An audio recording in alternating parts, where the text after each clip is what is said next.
Assalamualaikum warahmatullahi wabarakatuh. Oke teman-teman, kembali lagi bersama saya. Sekarang kita berjumpa di video part 2. Yang part 1 sebelumnya kita udah membahas untuk metode penggacoran burung terucukan yang memang kita peroleh tuh dari hasil pikat atau mudah hutan ataupun dari ombyokan ya.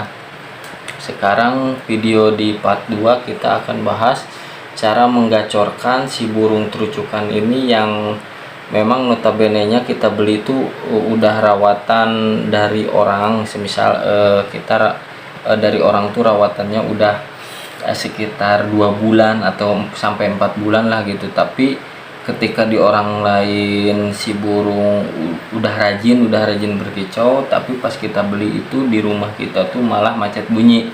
Nah sekarang kita akan bahas metode penggacoran yang buat si burung itu yang burung udah rawatan ya, atau kasusnya itu macet bunyi. Oke, simak videonya sampai selesai biar gak gagal paham ya. Oke, simak terus videonya. Nah teman-teman, untuk burung yang posisinya itu macet bunyi ya, untuk burung yang udah dirawat dari pemilik sebelumnya udah agak begitu lama, tapi pas kita beli itu si burung tuh gak mau bunyi, gak mau rajin bunyi, cuma bunyi sesekali. Sekarang kita akan bahas di video ini ya. Untuk burung terucukan itu sebenarnya karakternya itu kayak hampir mirip-mirip kayak cucak hijau ya. Untuk burung terucukan tersendiri itu karakternya agak sedikit pilih-pilih tempat itu, tapi ini kita ini cuma saya berbagi pengalaman aja ya. Ini cuma berdasarkan hasil dari pengalaman saya pribadi ya. Jadi untuk burung terucukan itu kalau yang namanya baru nyampe rumah gitu, tapi posisinya burung tuh udah jinak gitu. Kalau di pemilik sebelumnya itu udah mau rajin bunyi, pas kita beli macet itu burung itu biasanya karena ada beberapa faktor. Semisal memang karena dari pemilik sebelumnya itu si birahi burung itu kurang, terus sama yang paling dominan itu faktor kenyamanan. Nah untuk biasanya kan keseringan tuh faktor kenyamanan, yang namanya burung udah rawatan tuh biasanya untuk birahi itu enggak terlalu down gitu, enggak punya birahi. Pasti yang namanya birahi itu udah ada yang namanya burung udah rawatan dari orang lain. Nah kalau misalkan metode yang saya terapkan itu biasanya burung itu baru datang tuh full krodong 1 hari ya, 1 hari 1 malam tuh cuma full krodong.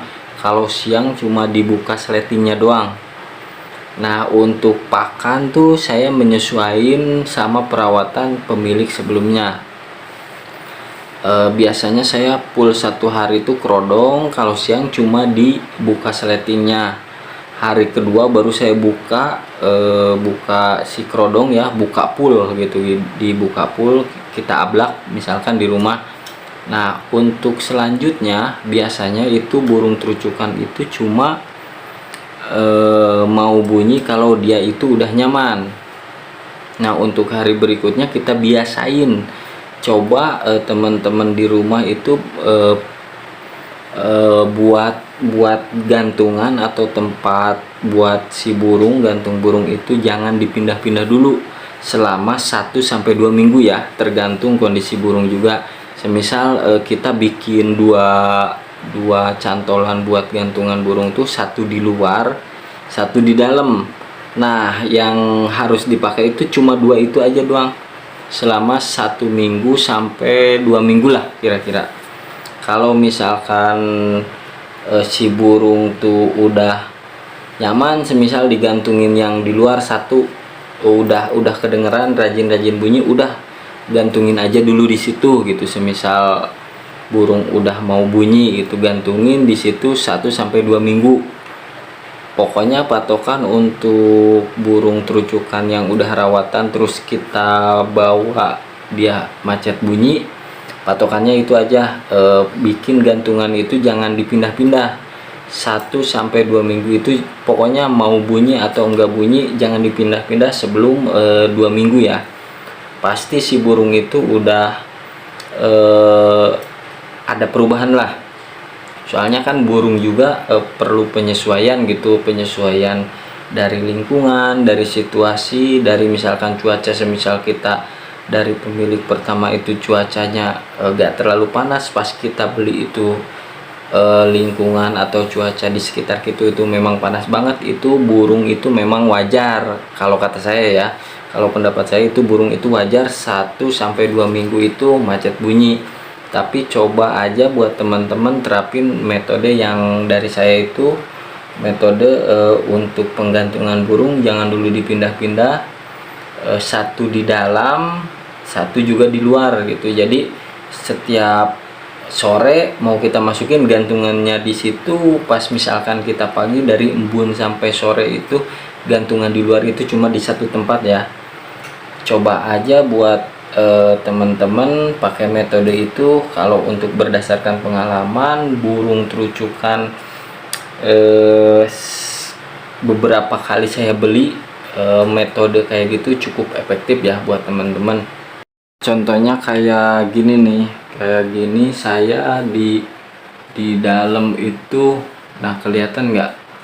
Di dalam itu di sini saya cuma bikin satu, terus di luar juga ada satu untuk di luar ya, untuk di luar juga sama saya bikin cantolan satu juga ya. Burung itu tuh setiap kalau misalkan saya masukin di gantungannya, di gantungan di situ yang satu, kalau misalkan pas subuh saya keluarin digantungin di luar tuh cuma posisinya di situ aja gitu. Selama saya bahkan nggak sampai 1 minggu, saya cuma 5 hari lah. Burung ini karena memang dasarnya dari pemilik pertama itu udah rajin bunyi, jadi pas di saya cuma 5 hari lah dia macet bunyi cuma sesekali.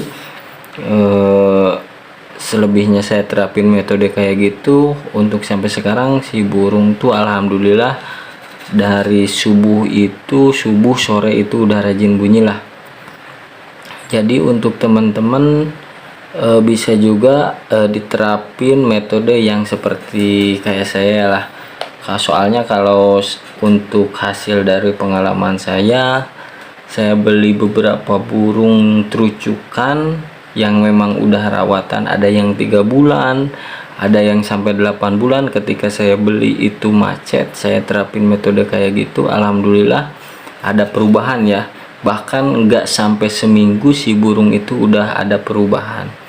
Oke teman-teman, untuk di video kali ini cukup sekian metode perawatan yang saya sharingkan buat teman-teman, semoga bermanfaat. Jangan lupa pantengin terus video saya biar gak ketinggalan info-info selanjutnya. Selain dari metode dari yang saya berikan dari part 1 sampai part 2, bisa juga untuk burung teman-teman dipakai suara pancingan atau suara terapi buat burung terucukan bahan atau terucukan yang lagi macet. Untuk video terapinya boleh teman-teman lihat di video-video saya sebelumnya, atau misalkan klik aja di channel saya, di halaman saya ada di video-video di video-video sebelumnya video-video terapi untuk burung atau burung terucukan bahan itu supaya dia respon gitu. Teman-teman, sampai di sini saja, semoga info dari saya bermanfaat. Sampai jumpa di video selanjutnya. Assalamualaikum warahmatullahi wabarakatuh.